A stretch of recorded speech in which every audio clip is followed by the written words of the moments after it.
오늘 우리가 요한복음 15장의 말씀을 같이 읽었는데요. 바로 앞에 있는 14장 16절을 보면 여러분 같이 한번 읽어볼까요? 14장 16절 같이 한번 읽어봅니다. 시작.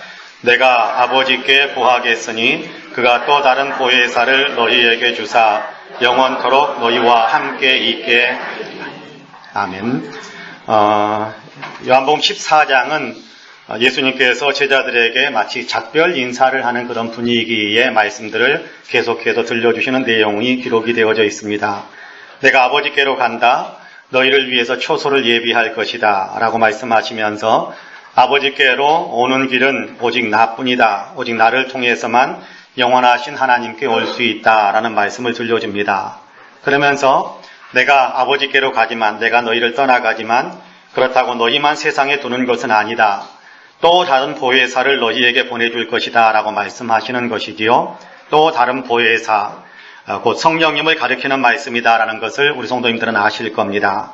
내가 떠나가더라도 너희에게 보혜사, 다시 말해 성령을 보내서 성령님이 너희와 함께 있게 하심으로 너희가 혼자 살아가는 존재가 아니라 보혜사의 도움으로 하나님 안에서 살아가게 될 것이다 라고 말씀하십니다. 하나님과 함께하는 존재, 너희만 세상을 살아가는 것이 아니라 세상에서도 하나님과 함께 살아가는, 하나님과 동행하는, 하나님과 함께하는 그런 존재가 될 것이다 라고 말씀하시는 것이지요.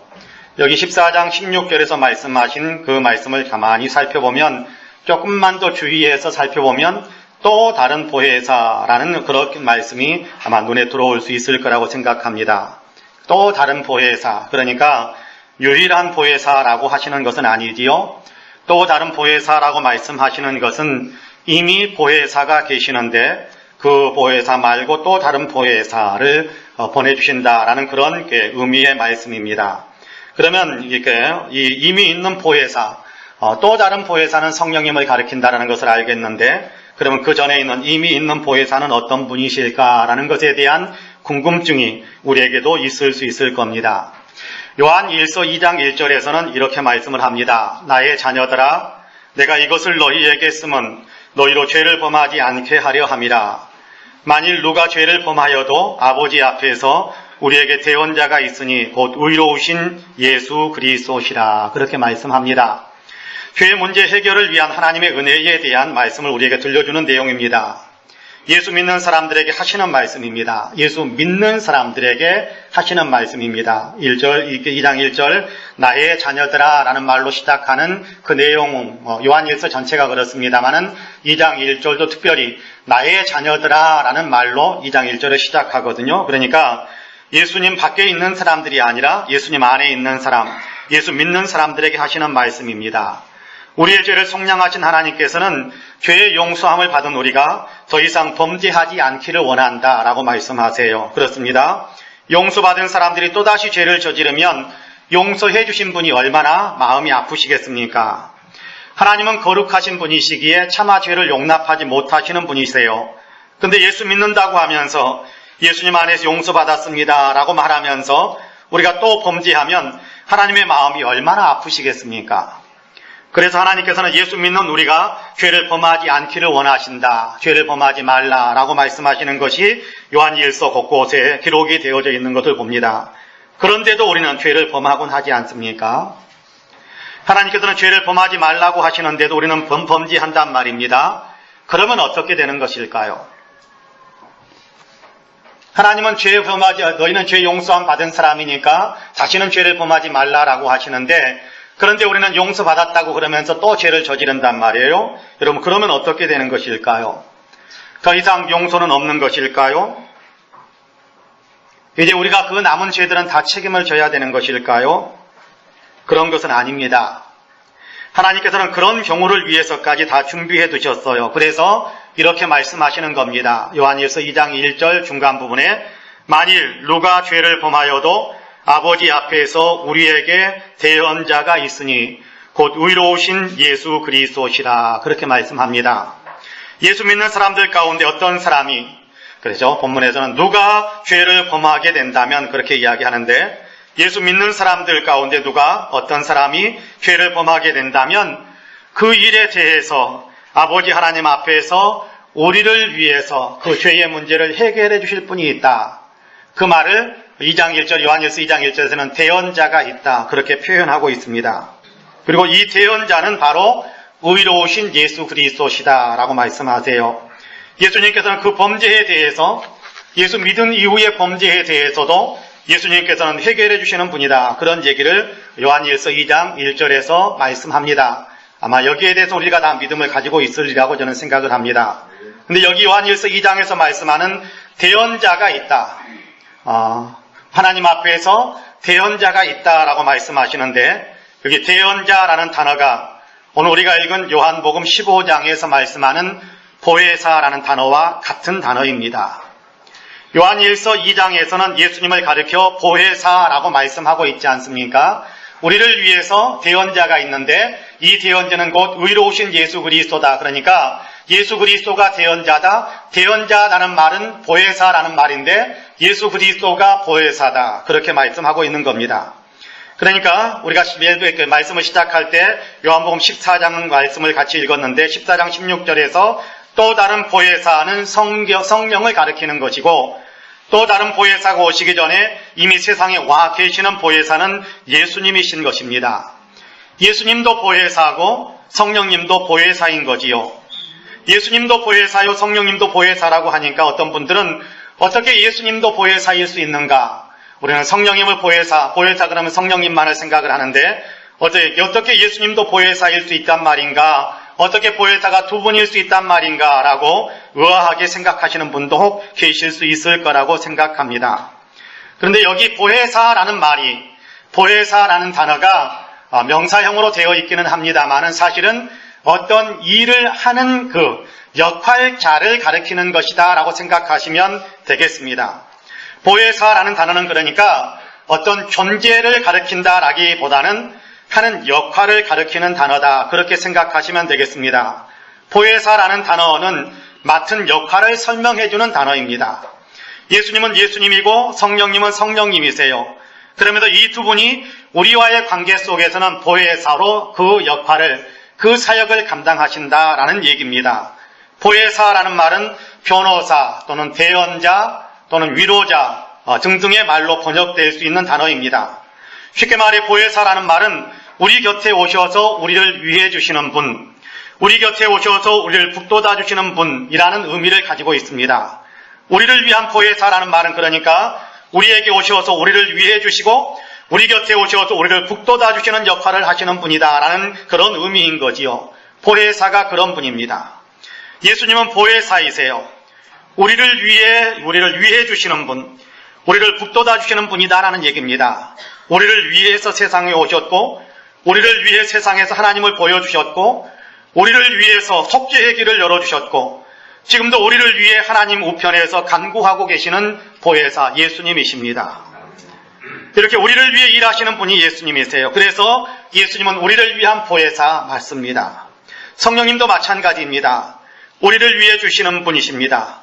우리에게 오셔서 우리로 예수 믿게 하시고 하나님의 은혜를 알고 하나님의 은혜를 누리게 하시고 하나님의 권능을 이 땅에서 맛보게 하시고 하나님의 권능을 이 땅에서 행하게 하시고 나아가 영원한 천국을 소망하면서 살아갈 수 있도록 우리 곁에서 우리를 위해 그런 일들을 행하시는 분이십니다. 우리를 위해 주시는 분이시지요. 우리를 위한 보혜사이십니다. 예수님께서는 자신이 우리를 위한 보혜사이시며 또한 우리를 위해 또 다른 보혜사 성령님을 보내주시겠다라고 말씀하셨고 약속대로 성령님을 보내주셨습니다. 처음에 읽은 요한복음 14장 16절에서 예수님은 내가 아버지께 구하겠으니 그가 또 다른 보혜사를 너희에게 주사 영원토록 너희와 함께 있게 하겠다라고 말씀하십니다. 보혜사로 성령을 우리에게 보내주셨습니다. 그리고 보혜사 성령께서 영원토록 우리와 함께 하고 계십니다. 성령님께서 우리를 위해 하시는 일 가운데 가장 중요하고 가장 위대하고 가장 기본적인 일이 있다고 한다면 그것은 예수님을 나의 주님으로 믿을 수 있게 하시는 일입니다. 예수님을 믿을 수 있게 하시고 예수님을 믿는 믿음을 계속 유지할 수 있게 하시고 예수님을 믿는 믿음이 더욱더 성장해 갈 수 있도록 하시는 그 일을 우리 곁에서 우리 가운데서 이루어질 수 있도록 도와주시는 분이 성령님이세요. 성령님이 우리 곁에서 우리를 위해 하시는 가장 중요하고 위대하고 가장 기본적인 일입니다. 오늘 읽은 본문 말씀도 이 사실을 분명하게 가르쳐줍니다. 15장 26절과 27절, 요한복음 15장 26절과 27절 말씀을 여러분 같이 한번 읽어보겠습니다. 같이 읽습니다. 시작. 내가 아버지께로부터 너희에게 보낼 보혜사 곧 아버지께로부터 나오시는 진리의 성령이 오실 때에 그가 나를 증언하실 것이요 너희도 처음부터 나와 함께 있었으므로 증언하느니라. 할렐루야. 진리의 성령이 오셔서, 보혜사 곧 진리의 성령이 오셔서 우리에게 예수님에 대해서 증언하신다라고 말씀하고 있습니다. 그렇습니다. 성령님은 오셔서 예수님이 우리의 구주이심을 믿고 그 믿음을 유지하고 그 믿음이 더욱 크게 자라도록 우리 곁에서 일하고 계세요. 예수님이 어떤 분이신지를 알 수 있도록 도와주시고 예수님을 우리의 구주로 받아들일 수 있도록 도와주시는 그 일을 성령님께서 계속하고 계세요. 그러니까 성령님이 우리 안에 영원토록 계시니까 그 성령님이 우리 안에서 영원토록 그 믿음을 갖도록 역사하시니까 우리가 믿음을 잃어버리지 않고 믿음을 빼앗기지 않고 지금도 믿는 믿음을 유지할 수 있는 것입니다. 유명한 탐험가이며 선교사로 알려진 데이비드 리빙스턴이 그가 말년에 그가 사망했다는 소문이 먼저 유럽 지역에 그리고 미국 지역에 퍼져나가기 시작했습니다. 리빙스턴은 당시 굉장히 그의 이름이 유럽과 미국 지역에 널리 퍼져 있었던 명성 있는 사람이었습니다. 그래서 뉴욕 헤럴드지의 편집장은 리빙스턴의 생사를 확인해 보기 위해서 런던에 있는 젊고 유능한 헨리 스탠리라는 기자를 아프리카로 긴급 특파했습니다. 스탠리 기자는 수개월을 헤맨 끝에 1871년 탄가니카호 근처의 우지지에서 리빙스턴을 만나게 됩니다. 그리고 4개월 정도 함께 지내게 되는데 헨리 스탠리는 리빙스턴과의 생활에 대해 후일에 다음과 같은 기록을 남겼습니다. 나는 넉 달하고도 나흘 동안 그와 함께 한 오두막에서 지냈는데 그에게서는 어떠한 결점도 찾아낼 수가 없었습니다. 나는 런던에서 가장 신앙심이 없는 사람이었으며 기독교에 대해 삐뚤어진 편견을 가지고 아프리카로 갔었습니다. 그런데 그와 몇 개월 동안 같이 지내는 사이 나는 나 자신이 그에게 빨려 들어가고 있는 것을 느꼈습니다. 그의 경건과 뜨거운 열정, 정직과 아무도 알아주지 않아도 묵묵히 자기 일을 해나가는 것을 보고 그가 나를 전도하려는 어떤 시도도 하지 않았지만 나는 조금씩 회심하고 있었다는 것을 알았습니다. 라고 글을 썼습니다. 그리고 리빙스턴에게 감화를 받은 헨리 스탠리는 리빙스턴의 뒤를 이어서 아프리카 선교사로 일을 하고 또 많은 사람들이 아프리카에서 선교사로 헌신을 결단하는데 자극제가 되어 주었습니다. 보혜사로서의 성령께서 하시는 일이 이와 같다라고 생각을 합니다. 보혜사 성령께서는 영원토록 우리 곁에 계시는데 우리 곁에 계시면서 계속해서 감동을 주시고 감화를 주시면서 우리로 예수님을 알고 예수님을 믿게 하시고 그 믿음 안에서 더 든든히 서가게 하시고 믿음의 사람으로 주님을 위해 일하는 사람이 되도록 우리를 그렇게 만들어주시는 일, 우리를 그렇게 변화시켜 주시는 일, 우리를 위해서 그런 일을 보혜사 성령께서 지금도 하고 계신다라는 겁니다. 지금 우리가 예수님을 믿고 있는 것은 보혜사 성령님께서 지금 우리 가운데에서 우리를 위해 그분의 일을 하고 계시기 때문입니다. 지금 보혜사 성령님께서 우리 곁에서 우리를 위해 일하시기 때문에 우리의 믿음이 조금씩이라도 자라고 있는 것입니다. 성령님께서 보혜사로 다시 말해 우리를 위해 하시기 때문에 지금 우리는 천국을 소망할 수 있고 나아가 천국에서 상급을 받을 수 있는 그런 희망을 가지고 오늘도 주의 일을 위해 주님을 위해 아름다운 봉사와 헌신의 일을 열심히 감당할 수 있게 되는 것입니다. 그렇습니다. 우리는 보혜사 성령의 은혜를 누리고 있습니다. 왜요? 내게 예수님을 믿는 믿음이 있으니까. 우리는 보혜사 성령의 은혜 가운데 있습니다. 왜요? 우리의 믿음이 조금씩이라도 자라고 있으니까. 우리는 보혜사 성령의 강력한 은혜 가운데 있습니다. 왜요? 주님을 위해서 봉사해야 된다는 사실을 헌신하고 싶어하는 마음의 감동이 우리 안에 일어나고 있는 것을 보니까 우리 안에 성령님이 진짜 계시는 것이 맞다라는 사실을 우리가 분명하게 확인할 수 있게 되는 것입니다. 그렇습니다. 그러므로 나는 지금 성령의 은혜 안에 있는 사람입니다. 나는 성령의 은혜 안에 있는 사람이에요. 성령님을 우리 안에 모시고 있는 사람입니다. 여러분, 저와 여러분이 내 안에 성령님이 계신다라는 분명한 확신을 가지고 살아가시기를 주님의 이름으로 간절히 축복합니다. 사도행전 2장은 오순절 성령 강림 사건을 우리에게 보여주고 있습니다. 예수님의 제자들이 함께 모여 마음을 같이 해서 간절히 기도하는 중에 예수님께서 약속하신 대로 성령의 충만한 역사가 임했습니다. 이 장면에 대한 묘사를 하는데 사도행전 2장 4절에서는 이렇게 말씀을 합니다. 저희가 다 성령의 충만함을 받고 성령이 말하게 하심을 따라 다른 방언으로 말하기를 시작하니라. 그렇게 말씀합니다. 여기 성령의 충만함을 받고 라는 말에 좀 궁금증과 의아심을 가진 분이 계셨다고 합니다. 내가 예수님을 믿는다라는 것은 이미 내 안에 성령님이 계신다라는 사실을 이야기하는 것인데 또 성령님을 받는단 말인가? 어떻게 또 받는단 말인가? 라는 어떤 의구심을 가진 사람이 있었습니다. 이렇게 생각하시는 분이 아마 우리 가운데도 있을 수 있다고 생각을 합니다. 이에 대해서 한 가지 예를 들어서 이렇게 설명을 해보겠습니다. 손님을 맞이하게 된 김 집사님이 있었습니다. 그래서 손님이 약속한 시간보다 훨씬 일찍 와버렸습니다. 음식을 만드는 중이라 음식을 중간에 두고 나갈 수도 없고 손에 음식물이 묻어 있어서 현관에 나아가서 손님을 맞아드릴 수 있는 그런 여건이 못 됐습니다. 그래서 집안에 있는 딸을 불렀습니다. 부탁을 합니다. 얘야, 현관문을 좀 열어드리고 거실로 안내해드리고 심심하지 않도록 읽을 책거리라도 좀 갖다 드리렴. 딸아이는 엄마의 부탁대로 문을 열고 열어드리고 그리고 거실로 안내해드렸습니다. 심심하지 않도록 읽을 거리도 갖다가 드렸습니다. 근데 그 순간 김 집사님의 핸드폰이 울렸습니다. 앞치마에 핸드폰을 놓고 있었는데 재빨리 손을 헹구고 울리는 핸드폰을 받았습니다. 전화를 받았더니 친한 최 권사님입니다. 손님은 오셨어? 어때? 괜찮아 보여? 묻습니다. 집에 모셔드리기는 했는데 음식 준비하느라고 아직 얼굴을 보지는 못했어요 라고 대답하자 최 권사님은 빨리 요리를 마치고 가서 인사하고 잘 맞이해. 들리는 이야기로 그분이 김 집사님을 위해 굉장한 선물을 준비했다고 하던데 라는 이야기를 들려줍니다.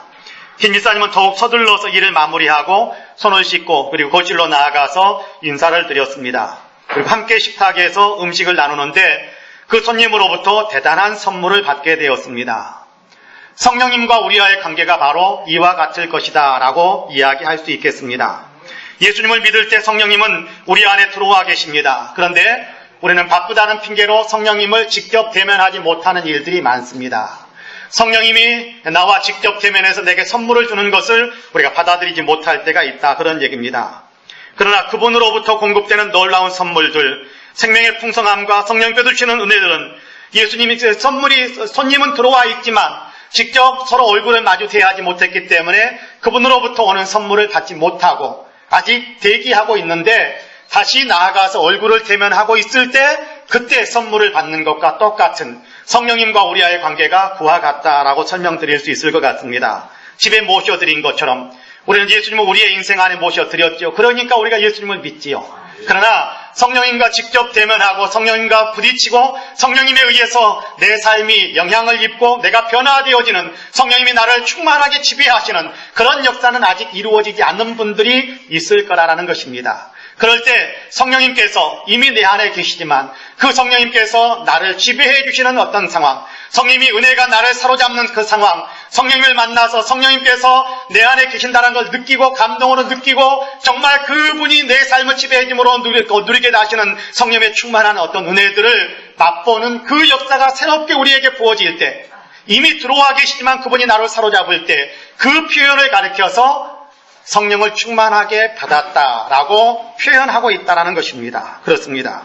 내 안에 들어와 계신 성령님이 내 안에서 역동적으로 역사하시며 선물도 주시고 성령님이 내 삶을 지배하게 하시는 그 일을 행하시는 그런 상황, 그걸 가리켜서 성령의 충만함, 그리고 그걸 가리켜서 성령을 받았다라고 표현하는, 성령을 받았다라고 표현하시는 성경의 기록들이 그렇게 표현되고 있다는 것입니다. 그렇습니다. 이렇게 성령이 충만하게 임하시면 우리의 삶은 이전과는 확실히 달라지게 될 것입니다. 성령님은 하나님이시거든요. 하나님이 임하시는 곳에는 하나님의 역사가 일어나거든요. 하나님 나라가 이루어지는 것이지요. 하나님 나라가 뭡니까? 죽어서 가는 천국입니까? 맞습니다. 그러나 이 땅에서도 하나님의 나라는 이루어지는 거예요. 이 땅에서도 하나님의 나라는 이루어져요. 성경은 뭐라고 이야기하냐면 이 땅에서 하나님 나라가 이루어지는데 그 하나님 나라의 이루어짐이라는 것은 의와 희락과 평강이다. 그렇게 말씀합니다. 우리 안이 더 거룩해져 가게 되고 거룩하고 의로워지게 되고 삶이 우리 안에 넘치는 기쁨이 넘치게 되고 말할 수 없는 평화에 사로잡히게 되는 놀라운 역사가 우리에게 이루어지는데 그것이 하나님께서 우리 가운데 임하셔서 나를 하나님 나라의 전촉이죠. 하나님 나라의 어떤 지도로 그렇게 초소로 만들어 가시는 놀라운 역사가 이루어진다는 거예요. 이 땅에서 하나님 나라를 맛보게 하는 것이 성령께서 오셔서 우리에게 주는 놀라운 은혜단 말입니다. 하나님 나라가 이루어지는 것, 하나님 나라 의와 희락과 평강이라고 이야기했는데 바로 의와 희락과 평강의 거룩한 역사가 성령의 충만함 가운데서 우리에게 나타난다라는 거예요. 임한다라는 거예요. 맛보게 된다라는 것입니다. 제 카일즈 목사님의 성령님을 만나세요라는 책을 제가 좋아합니다. 오래전에 읽었던 기억이 있고 종종 그 내용을 한번 다시 들춰보기도 하는데 거기에 이런 간증이 들려있는 부분을 두 가지의 간증이 연속 이어져 가는데 그 간증 가운데 한 부분만 말씀을 드리려고 합니다. 이런 간증을 들려주는데 그 간증을 읽을 때마다 흐뭇한 미소를 짓게 됩니다. 테네시 템플 대학 위글 기념 음악당 헌당식의 설교를 맡아서 제 카일즈 목사님이 그 헌당식 예배에 참석을 했었답니다. 위글 박사님은 제 위글 박사의 헌정하는 음악당을 만드는 것이었는데 그 헌정을 받는 위글 박사님은 거의 100세가 다 되어가는 노령이셨습니다. 수천 명이 참석한 가운데 그 헌당 예배를 은혜 가운데 잘 마쳤습니다. 사람들이 모두 돌아간 후에 제 카일즈 목사님이 위글 박사와 대화를 하고 싶어서 위글 음악당 뒤편에 있는 그분의 숙소를 찾아갔습니다. 방문을 막 두드리려고 하는데 안에서 무슨 소리가 들렸습니다. 그래서 조심스러워서 잠시 멈칫했습니다. 안쪽에서 들리는 소리는 손뼉 치는 소리고 침대 스프링이 삐그덕거리는 소리였고 그와 함께 할렐루야, 하나님께 영광, 하나님을 찬양합니다 라고 외치는 연로한 음성도 들리더랍니다. 잠시 기다렸습니다. 기다리는 동안 그 100세 노인이 침대 위에서 펄쩍펄쩍 뛰면서 소리치며 주님을 찬양하고 있는 소리였다라는 사실을 깨닫게 됩니다. 노크를 했어요. 문이 열렸을 때 맨발에 셔츠 단추도 다 풀리고 머리도 엉망이었지만 얼굴 가득 천국을 담은 위글 박사가 서 있었습니다. 그래서 물었습니다. 위글 박사님, 여기서 무슨 일이 있었나요? 그러나 그분은 상냥한 표정으로 아주 너무 다정하고 아주 부드러운 말로 대답을 하더라는 겁니다. 카일즈 박사님, 제가 지금 천국 연습을 조금 하고 있습니다. 그렇게 대답을 하더라는 거예요. 성령 안에서 누리는 놀라운 기쁨을 억제할 수가 없다, 그런 얘기를 하는 겁니다. 지금 천국에서 사는 것 같다라는 얘기를 하는 것이지요. 천국에서는 주님을 찬양하는 일들이 있다라고 이야기했는데 너무너무 기쁘고 너무너무 행복해서 말할 수 없는 성령의 충만한 역사에 사로잡히니까 내가 여기서 천국 연습을 하는 것처럼 이 100세나 되시는 분이 침대 위에서 꽁충꽁충 뛰면서 박수를 치면서 머리 산발라 되는 것도 다 이렇게 생각지도 않고 그러면 박수 치면서 찬양을 하고 있다라는 것입니다. 그렇습니다. 성령을 받으면, 성령으로 충만해지면 이 땅에서 천국의 삶을 살게 됩니다. 성령님이 내 안에서 나를 다스리시면 그것은 곧 하나님 나라거든요. 의와 희락이 넘치는 삶, 하늘의 평강이 내 삶을 온전히 지배하는 아름다운 삶입니다. 그러므로 주님은 우리에게 성령을 보내주신다고 말씀하실 뿐만 아니라 성령을 받으라 라고 말씀하기도 하시는 겁니다. 성령을 받으시기 바랍니다. 바라기는 저와 여러분 우리 모두는 성령님이 내 안에 계시다라는 정도로, 내가 예수 믿는다는 정도로 만족하지 마시고 성령님이 내 안에 머물고 계신다라는 정도로서 만족하는 것이 아니라 성령이 충만하게 임하셔서 주님의 영광을 이 땅에서 맛보면서 이 땅에서도 하나님 나라의 기쁨을 누리면서 살아가시는 우리 귀한 성도님들이 되시기를 주님의 이름으로 간절히 축복합니다. 아멘. 그러면 어떻게 성령으로 충만해질 수 있는가도 생각해 봐야 하겠습니다. 오늘 우리가 읽은 본문에서 예수님은 성령을 보내주신다라고 말씀하십니다. 성령을 보내주신다라는 것은 너희가 성령을 받으라라는 그런 의미가 아니겠습니까? 그래서 요한 예배소서 5장 18절에서는 성령의 충만함을 받으라라고 말씀하시는 거지요. 내가 성령을 너희에게 보내니까 너희는 성령의 충만함을 받으라, 그런 얘기입니다. 성령님으로 충만해지라는 것이지요. 성령으로 충만해지는 것에 대해 누가복음 11장에 대해서는 이렇게 우리에게 이야기를 들려줍니다. 내가 또 너희에게 이르노니 구하라 그러면 너희에게 주실 것이요, 찾으라 그러면 찾아낼 것이요, 문을 두드리라 그러면 너희에게 열릴 것이니 구하는 이마다 받을 것이요, 찾는 이는 찾아낼 것이요, 두드리는 이에게는 열릴 것이니라. 너희 중에 아버지 된 자로서 누가 아들이 생선을 달라 하는데 생선 대신에 뱀을 주며 알을 달라 하는데 정갈을 주겠느냐? 너희가 악할지라도 좋은 것을 자식에게 줄 줄 알거든 하물며 너희 하늘 아버지께서 구하는 자에게 성령을 주시지 않겠느냐라고 말씀합니다. 구하는 자에게 성령을 주시지 않겠느냐? 구하는 자에게 성령을 주신다 라는 말씀이죠. 그렇습니다. 성령으로 충만해지는 매우 중요한 길은 구하는 것입니다. 기도하는 것이지요. 아마도 우리 가운데는 성령의 충만함을 맛보셨던 분들이 많이 계실 거라고 생각을 합니다. 내면에 불이 일어나 심령이 뜨거웠던 영적인 체험을 하셨던 분들이 많이 계실 거라고 생각해요. 세상도 없고 나도 없고 주님만 보이고 주님만 생각이 나고 너무너무 기쁘고 평안하고 어떻게 말로 표현할 수 없는 그런 어떤 심리적인 어떤 심령적인 어떤 그런 은사들을 그런 어떤 영적 체험들을 하신 분들도 많이 계실 거라고 생각을 합니다. 근데 그런 어떤 영적인 체험들을 할 때 성령의 충만함에 내가 사로잡힐 때 여러분 그때 어떤 통로에 서 있었더니 그런 신령한 은혜 영적 체험들을 할 수 있게 되었던가요? 그리고 만약 오늘 그런 체험들, 그런 영적인 어떤 신령한 은혜 가운데 거하는 그런 순간들을 우리가 많이 놓쳐버리고 잃어버리고 있었다고, 잃어버리면서 살아가고 있다고 한다면 예전에 그 충만한 은혜를 받을 때와 지금의 내 영적인 상태, 내 신앙 상태에 무엇이 얼마만큼 많이 사라지고 있었던가를 한번 생각해 볼 필요가 있다고 생각합니다. 모르긴 해도 성령의 은혜를 체험했던 통로는 틀림없이 뜨겁고 간절한 기도가 있을 때였을 거라고 저는 분명히 확신합니다. 여러분 돈 많이 버니까 성령으로 뜨거워지더라? 그런 일은 있을 수 없습니다. 그런 경험을 한 사람도 없을 거라고 생각합니다. 출세하고 명언을 얻으니까 갑자기 내 심령이 뜨거워지더라? 그런 일은 있을 수 없고요. 하나님께서는 그렇게 역사하시는 분이 아니세요. 성령의 은혜는 기도할 때 우리 가운데 충만하게 임하는 것입니다. 제 경우도 그렇습니다. 여러분 뜨겁고 간절하게 기도할 때 하나님의 성령께서 나를 사로잡아 주시는 놀라운 은혜를 베풀어 주시는 것을 맛보지 않았습니까? 여러분 그 은혜를 지금도 맛보고 계시는지요? 만약 그렇지 못하고 계신다면 그 이유가 뭘까요? 성령의 은혜가 내 안에서 강같이 흐르던 그 놀라운 은혜가 사라진 결정적인 이유는 틀림없이 기도하지 않고 있기 때문이라고 저는 확신합니다. 기도에 게을러졌기 때문입니다. 주님은 구하는 자에게 성령을 주시지 않겠느냐라고 말씀하지 않습니까? 기도하는 사람에게 성령의 은혜를 강물처럼 흐르게 하신다라고 말씀하지 않습니까? 기도하셔야 합니다. 기도하셔서 성령으로 다시금 충만해지셔야 합니다. 사도행전을 성령행전이라고 부르기도 하지 않습니까? 사도행전을 읽다 보면 성령님께서 충만하게 임하시는 장면들을 자주 보게 되는데 이렇게 성령님께서 충만하게 임하시는 장면에 꼭 등장하는 것이 있습니다. 그것은 기도하는 일입니다. 오순절 마가의 다락방에 성령이 충만하게 임하셨는데 그때에도 제자들은 기도하고 있었지 않습니까? 예루살렘에서 제사장과 바리새인들, 산헤드린 공회의원들에게 위협을 받고 돌아온 제자들이 그곳에서 우리가 이런 위협을 받았다라고 보고할 때 그런데 그곳에 놀라운 성령의 충만함이 또 일어났지 않아요? 막 앉아있는 그들의 터전이 흔들릴 정도로 성령의 충만함이 임하셨는데 그때 역시도 제자들의 간절한 기도가 있었기 때문입니다. 여러분 우리가 잘 알고 있는 빌립보 감옥에 있었던 사건, 빌립보 감옥에 갇힌 바울과 실라에게도 성령의 강한 역사가 임했는데 그때도 역시 그들이 기도하고 있었습니다. 사도행전을 펼쳐서 읽어보시기 바랍니다. 기도가 있는 곳에 성령의 충만함이 임했고 성령의 충만함이 있었던 곳에는 반드시 그 전제 조건으로 기도가 있었다라는 사실을 우리는 발견할 수 있게 될 것입니다. 그렇습니다. 주님은 구하는 자에게 성령의 충만함을 주신다라고 분명하게 약속하셨습니다. 제 얘기를 해서 죄송합니다.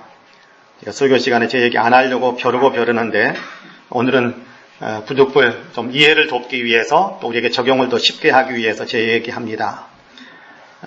제가 군대에 있을 때 제가 고등학교 1학년 때 신학을 하겠다라고 목회자가 되겠다라고 주님께 응답하고 그리고 3학년 졸업하고 바로 군대에 갔는데 군대에서도 부대교회에 출석하면서 신앙생활을 같이 했습니다. 부대교회에서 신앙생활하는데 영내에 있는 사병들이죠. 사병들과 함께 신우회를 조직해서 같이 활동을 했습니다. 신우회 활동을 같이 하면서 한 번은 신우회원들이 20-30명이 모여서 이때는 우리가 군인들 숫자가 교회에 출석하는 숫자가 20-30명인 것은 아닙니다. 많은 군인들이 출석하지만 신우회 활동에 이렇게 같이 참여한 사람이 20-30명 됐습니다. 이번에는 우리가 같이 성령의 은사를 좀 달라고 우리가 토요일마다 같이 모여서 기도하자. 그런 어떤 의논을 하고 토요일 오후가 되면 군대에도 토요일 오전까지만 근무를 공군 부대에서 비행 돕는 일을 했습니다만은 그 오전까지 비행 업무를 마치고 나면 오후에 한 3시쯤 올라가서 같이 신호회원들이 같이 모여서 목사님과 같이 기도 모임을 많이 했었습니다. 어느 날 같이 기도하는데 어느 순간 제 입술에서 저도 모르는 말들이 쏟아져 나오기 시작했습니다. 당황스럽기도 하고 두렵기도 하고 떨리기도 했습니다. 방언으로 기도할 수 있기를 사모하기는 했는데 막상 그렇게 되니까 두렵고 또 놀랍고 또 떨렸습니다. 그러면서도 동시에 말할 수 없는 기쁨이 제 존재 밑을 흐르는 것 같은, 어떻게 시원한 것 같기도 하고 뭐 기쁜 것 같기도 하고 뭐 평화로운, 어떻게 말로는 지금도 어떻게 말로 표현하기는 어렵습니다. 그런 어떤 아름다운 은혜가 제 존재 밑으로 성경에서 뱃속에서 뭐 흐른다라고 표현하는 것처럼 존재 밑으로 흐르는 것 같은 그런 놀라운 은혜에 사로잡혔었습니다. 성령의 충만함을 받았던 첫 번째 경험이었어요. 그러니까 성령 충만함의 첫사랑과 같은 그런 경험이 기도하는 가운데에서 이루어지는 것을 저는 지금도 기억합니다. 그래서 힘이 들 때마다 주여 성령으로 다시금 충만하게 하옵소서라는 기도, 사모하는 기도를 더 자주 드리곤 합니다. 기도하면 주님이 약속하신 대로 주시더라고요. 그렇습니다. 성령의 충만함을 위해 기도하십시다. 성령의 충만함을 위해 사모하면서 기도하십시다. 예수 믿는 것으로 만족하지 마시고, 예수 믿는 것으로 만족하는 것이 아니라 이제 성령께서 나를 사로잡아서 정말 하늘의 기쁨을 맛보면서 이 땅에서 작은 예수로 살아갈 수 있는 어떤 그런 힘 있는 어떤 영적인 권세가 있다고 하는 게 남 때려 눕히는 그런 것 말고요. 세상을 이길 수 있는 놀라운 믿음의 권세에 사로잡히는 그런 성령 충만함을 위한 기도가 우리에게 살아날 수 있게 되기를 간절히 원합니다. 성령 충만함을 위해 기도하셔야 됩니다. 그러면 성령의 충만함을 맛볼 수 있습니다. 일본의 유명한 신앙인인 요지무라 간조라는 분이 있습니다. 이분은 서양에서 더 유명한 분입니다. 동양에서는 이분이 물론 대단한 분이다라고 알고 있는 분들은 알고 있는데 서양에서 더 위대하게 알려진 신앙인입니다. 이분이 이런 말을 했습니다.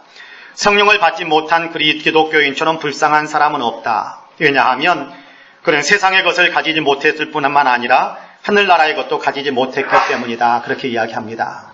성령에 충만하면 하늘나라의 것을, 하나님 나라를 이 땅에서 누리니까 하늘나라의 것을 가진 것입니다. 그런데요, 예수 믿다 보니까 세상 것 욕심내면 안 된다 그래서 세상 것 욕심도 추구하지 못하잖아요.